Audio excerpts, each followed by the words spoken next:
Olá, começa agora o Espaço Livre. O tabagismo é considerado pela Organização Mundial da Saúde a principal causa de morte evitável. E a estimativa é que sejam 2 bilhões de fumantes no mundo. Para falar sobre este assunto, recebo a coordenadora do Programa Estadual de Tabagismo do Centro de Referência de Álcool, Tabaco e Outras Drogas, Sandra Marques. Seja bem-vinda ao programa, Sandra. Obrigada. Sandra, estamos na semana de combate ao tabagismo, né? Para começar, gostaria que a senhora falasse sobre os principais avanços, né, nesses últimos anos.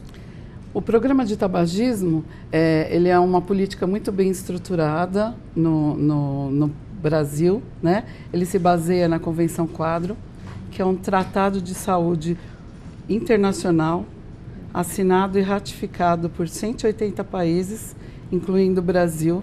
E o Brasil é um exemplo de política pública bem exitosa nesse aspecto.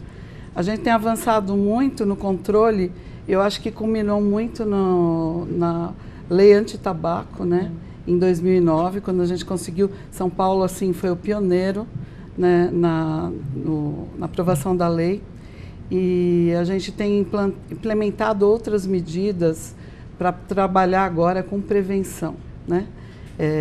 São medidas protetivas também, que a Convenção Quadro tem se empenhado a aprovar medidas que tragam a prevenção da iniciação. E o consumo de tabaco ele é responsável por cerca de 6 milhões de mortes a cada ano. A estimativa é que em 2030 este número chegue a 8 milhões. Como reverter essa situação antes que seja tarde? Então, trabalhando, aprovando as medidas protetivas, todos os artigos da Convenção Quadro. Eu gosto sempre de falar que são medidas que a gente tem que aprovar, suprapartidária, né?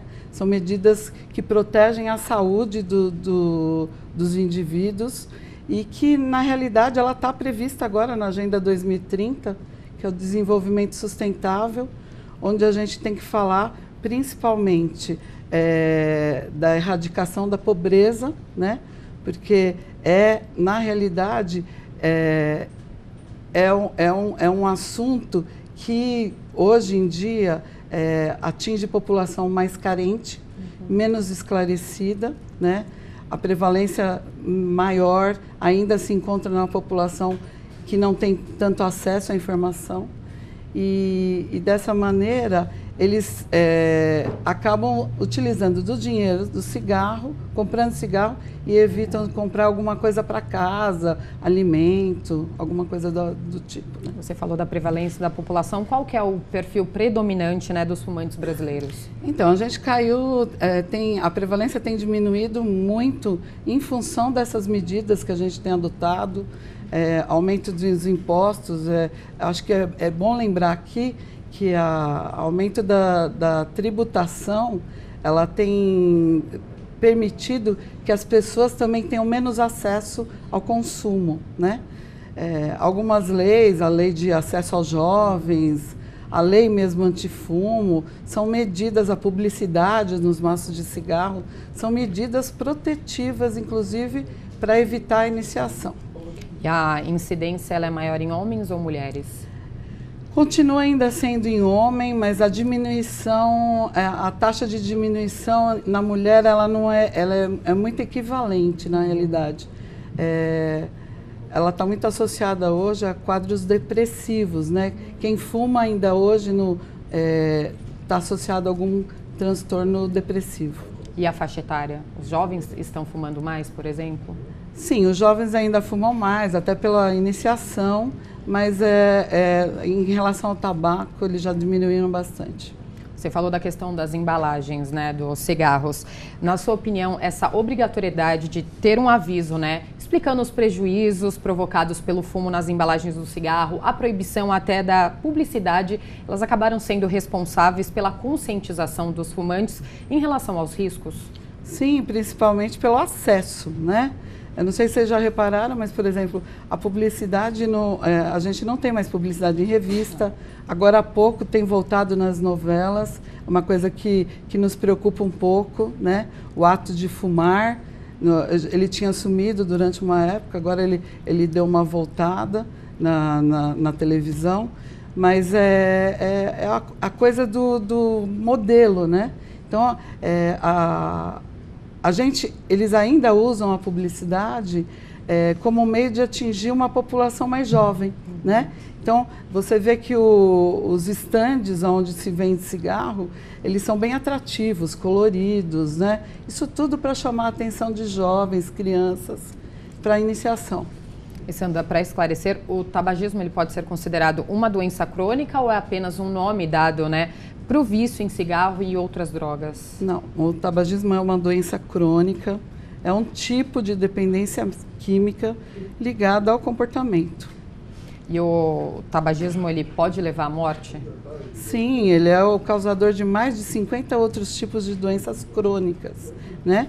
Existem estudos recentes que falam em 2.623 doenças que são provenientes do uso crônico de cigarro. O cigarro é responsável por 1 em cada 10 mortes no mundo. Quais são as principais doenças, principalmente essas crônicas que você falou? Bom, a primeira, sem sombra de dúvida, são as doenças respiratórias, né? As DPO6, depois as cardiovasculares e câncer, né? Principalmente hoje em dia, câncer bucal, né?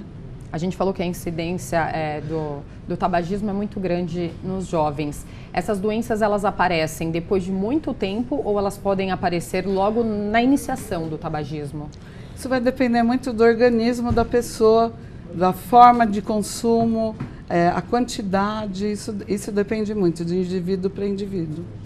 E os 10 países com o maior número de fumantes, eles respondem por 63% do total. Para se ter uma ideia, mais da metade dos fumantes são do sexo masculino. Na China, Índia e na Indonésia. Qual que é a explicação para isso, Sandra? É porque essa região é a maior produtora de tabaco do mundo, né?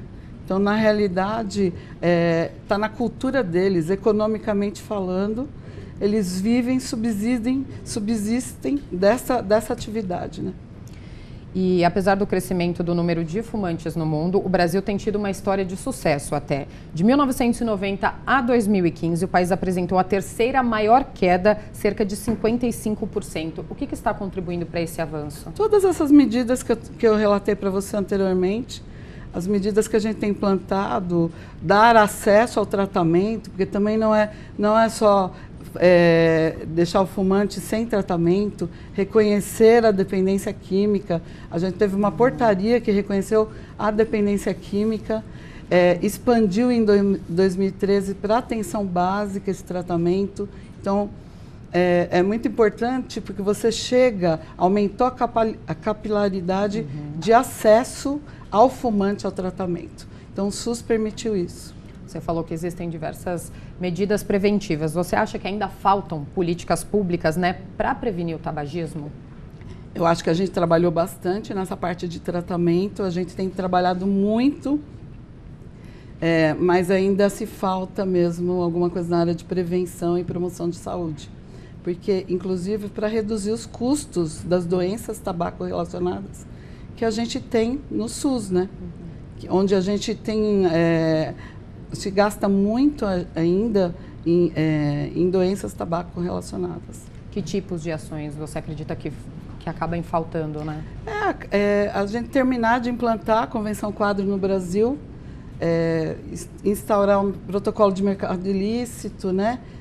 Procurar essas medidas, trabalhar em conjunto com várias secretarias, ministérios. A gente tem trabalhado com a Polícia Federal, com a Receita Federal para rastrear cigarro contrabandeado. Essa é uma forma de se tratar, também se tratar a política de tabaco, né? O cuidado com o plantio, transformar a monocultura em diversificação de culturas. Isso é interessante. Sandra, você falou sobre os cigarros contrabandeados. Eles são mais agressivos que os regulados? Eu diria que assim, São Paulo é uma rota de tráfico, né? Então a gente tem que tomar muito cuidado com isso. O que eu observo muito nos grupos, principalmente, é que muita gente usa cigarro contrabandeado. Então, os protocolos clínicos que a gente utiliza hoje, eles são baseados em cigarros regulados, né? Então, você sabe a quantidade de nicotina que eu tenho no cigarro, teoricamente. No contrabandeado, não, eu não sei a mistura que tem ali. Apesar da gente falar daquelas 4.800 substâncias, hoje sabe até mais que isso, a gente também sabe que esse cigarro a gente não sabe o que tem dentro. Então, na realidade, as pessoas fumam e os estudos se baseiam numa coisa. E no cigarro contrabandeado você não tem esse controle também, né? Chega naquilo que a gente falou no início. E a quantidade também que é ingerida. Às vezes o pessoal fala assim, eu fumo mais cigarro porque ele é mais fraco. Não, ele não é mais fraco. Às vezes ele tem uma quantidade de nicotina maior, isso faz com que você fique mais dependente da substância. A nicotina é uma substância psicoativa, né? Então, conforme o seu uso, você vai diminuindo as vezes que faz o consumo, no caso. Esses cigarros que as pessoas acreditam que são mais fracos, seria aquele que eles vendem como cigarro light, por exemplo? Isso. Até essa denominação light já foi até proibida, porque assim, é um erro a indústria falar que o cigarro é light. Ele faz tanto mal quanto o normal, vamos dizer assim, né? Então, isso já é uma coisa que a gente conseguiu aprovar. E hoje a indústria não usa mais o light, né? E o normal. E a gente tem cigarro também com menta, alguns cigarros diferentes. Eles também são agressivos? Eles são mais agressivos que o cigarro comum? Na realidade, os aditivos eles vêm para camuflar o gosto da folha de tabaco. A folha de tabaco é muito ruim, né? Ela é muito forte. E os aditivos eles são usados no cigarro para que a gente obtenha uma forma prazerosa de fumar. O que preocupa muita gente, a gente está com um projeto de lei, inclusive, sobre os aditivos, está segurando lá e a gente está querendo aprovação, é justamente sobre isso. A gente quer que sejam retirados os aditivos para prevenir a iniciação de crianças e adolescentes. No mundo, principalmente aí na região da Ásia, a gente tem iniciação por volta de 5 anos. Nossa, é muito cedo. É considerada até uma doença pediátrica em função disso. As crianças apresentam muitos quadros respiratórios em função disso, por pais fumantes, inclusive. Elas acabam fumando muito, né? Isso, exatamente. Porque já vem da cultura delas. Exatamente. Aqui no Brasil, qual que é a idade, mais ou menos, de iniciação? Então, 14, 15 anos, eu acho que é aquela época da escola, né? Tem diminuído bastante, a gente está numa geração que não curte muito cigarro, apesar de curtir às vezes outras coisas, né? Infelizmente. Mas assim, quanto ao cigarro, eu acho que deu uma segurada mesmo. Sandra, daqui a pouco a gente continua nosso bate-papo, vamos para um rápido intervalo e já voltamos com mais Espaço Livre.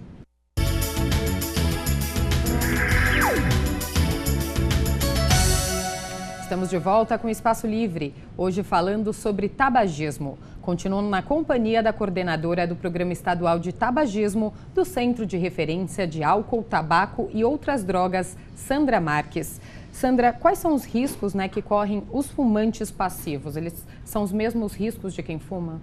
Correm muitos riscos, eles adoecem da mesma forma, né? O tabagismo passivo hoje, a gente sabe que as pessoas que convivem com fumantes, crianças que convivem com fumantes, adoecem também da mesma forma ou às vezes até pior, né? Os pais têm que ter consciência, então não devem fumar perto dos filhos, tem que evitar, principalmente se o filho for bem pequeno, né? Principalmente porque hoje a gente fala de tabagismo ambiental. Então o ambiente fica impregnado de resíduos desse cigarro, né? Desse tabaco, dessa combustão do cigarro na realidade. A combustão ela gera resíduos que mesmo que a pessoa saia para fumar, ela volte, fica na roupa, fica no cabelo. E isso passa para outra pessoa, impregna a outra pessoa também. Então, a gente faz testes hoje com as crianças, no cabelo, elas têm uma substância chamada cotinina, e aí você vê o índice de quanto elas te contaminam também com esses resíduos, né? Precisa de consciência, Você pode notar que num pronto-socorro, por exemplo, as crianças, qual o dia que elas vão mais ao pronto-socorro? Pais fumantes, normalmente na segunda-feira, porque passaram o fim de semana com o pai e mãe, então a gente tem problema respiratório bastante de criança. As crianças que têm quadros respiratórios, normalmente os pais são fumantes. E crianças, filhos de pais fumantes, por exemplo, eles têm uma tendência maior a começar a fumar, porque tem um exemplo em casa? Sim, sim. A gente, em independência química, nós falamos que tem a parte da herança, né? E tem a do meio também, né? Epigenética. A gente está tendo até uma capacitação lá no Cratod, no momento, a respeito disso, né? Falando sobre isso. E os fatores epigenéticos, né? Como o meio influencia muito no indivíduo. Sandra, a gente falou bastante do cigarro, mas quais são as consequências do consumo, por exemplo, de charutos, narguilé? Eles fazem tanto mal quanto o cigarro? 1 hora de narguilé equivale ao uso de 100 cigarros. Uau! Então, a gente está tendo os estudos agora, apesar de ser cultural, né? O uso do narguilé vem uma coisa da cultura, né? O pessoal já utiliza há muito tempo.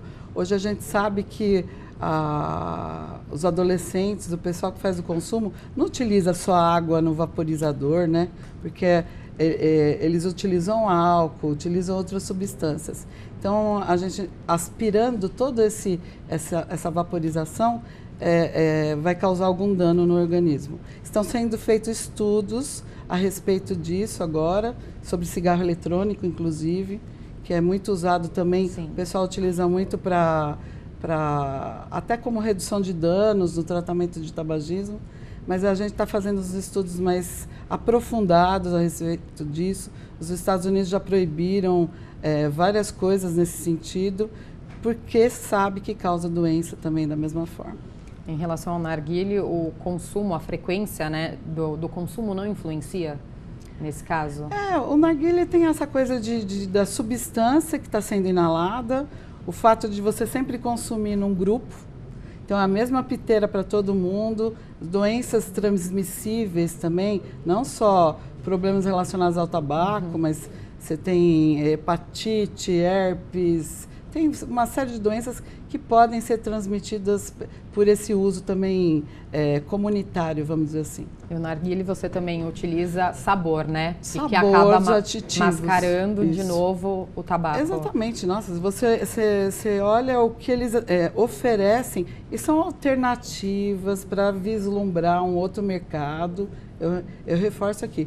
Então, narguilé, cigarro eletrônico, são formas de consumo também, né, do tabaco, e utilizando esses aditivos que chamam a atenção, dão gosto para a folha, tudo, né? E o charuto? Charuto também, ele tem um tipo de absorção diferente do cigarro, mas ele também causa os mesmos malefícios, causa muito câncer de boca, né? Carcinomas, né?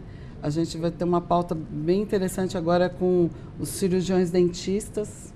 A gente vai falar muito sobre câncer bucal, que tem aumentado muito o índice de câncer, e vai ser bem interessante esse ano. O charuto ele é bem mais forte que o cigarro, porque o cheiro dele é mais forte, né? Então, eu não diria que talvez ele seja mais forte, mas o tipo de absorção é mais bucal, porque ele é no meio mais básico, né? Então, ele tem uma ação mais local, vamos dizer assim. Então, mas ele faz o mesmo malefício de um cigarro. E, Sandra, quais são os principais motivos, né, que levam uma pessoa a querer parar de fumar? Eu acho que a primeira coisa que leva uma pessoa a querer parar de fumar é a motivação dela, né? Ela tem que estar motivada a parar, mas assim, infelizmente o que a gente vê hoje em grupos de tratamento são indivíduos mais velhos, às vezes, que já têm algum comprometimento com a saúde. Mas, na realidade, o que leva o cara a parar... Hoje tem N motivos, né? Pode ser pela família, né? Tabagismo passivo. Por isso que eu falo que quem trata quem faz o tratamento tem que saber muito bem como abordar essas pessoas. Porque, às vezes, ela não vai por ela vai por um marido, ela vai por um neto, né? Ela vai porque trabalha num lugar que não se pode usar tabaco, né? Então, os ambientes livres de tabaco também contribuíram para isso. Com o tempo, vai desenvolvendo mesmo, né? Você vai se sentindo, os fumantes falam, eles se sentem mais excluídos, né?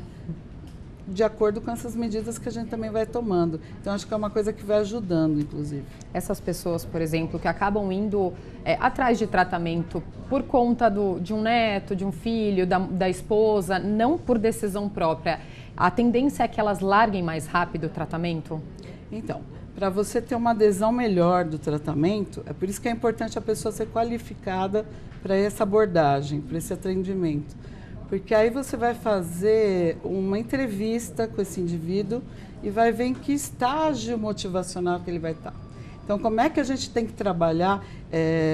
Por isso que a gente fala que o tratamento de tabagismo é tão individualizado, né?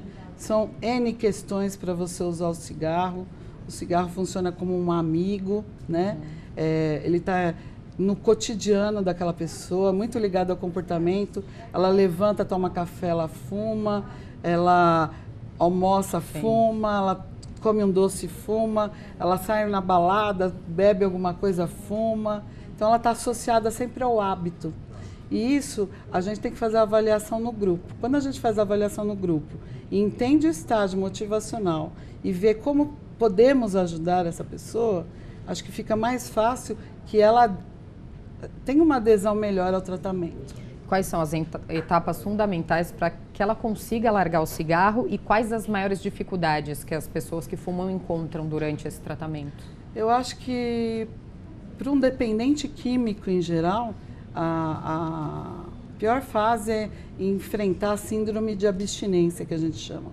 Então, assim, é um conjunto de sensações e sintomas que a gente sente mesmo pela ausência da droga. Você está acostumado a utilizar uma substância 30, 40 anos, uma substância que já está enquadrada no seu metabolismo. Ela aumenta seu metabolismo, né? É uma droga que é estimulante, aumenta o metabolismo, anorexígena, diminui a fome. Então, o seu organismo está acostumado com aquela substância. De repente, você retira, você começa a sentir os sintomas, é normal. Então, a gente tem insônia, constipação intestinal, irritabilidade, ansiedade. O que a gente promove no tratamento do tabagismo é realmente cuidar dessa pessoa para que ela enfrente essa síndrome da melhor maneira possível. O que a gente faz? Usa uma terapia de reposição de nicotina, né? No SUS a gente utiliza os adesivos e algumas pessoas necessitam, às vezes, de um apoio medicamentoso maior, e aí é utilizado a bupropiona, que é um antidepressivo. Esses adesivos, eles realmente funcionam? Que muita gente tem dúvida, né? Acha que não vai conseguir parar de fumar com adesivo. Na realidade é uma terapia de reposição. Então você melhora essa síndrome de abstinência da pessoa. Então você calcula pelo número de cigarros usados, você calcula o tipo de adesivo que ela utiliza, usa como uma terapia de reposição, não é isso que vai fazer ela parar de fumar. O que ela vai parar de fumar é o conjunto disso e uma terapia, né? Um acompanhamento. A gente usa muito a terapia cognitivo-comportamental, a mudança de hábito.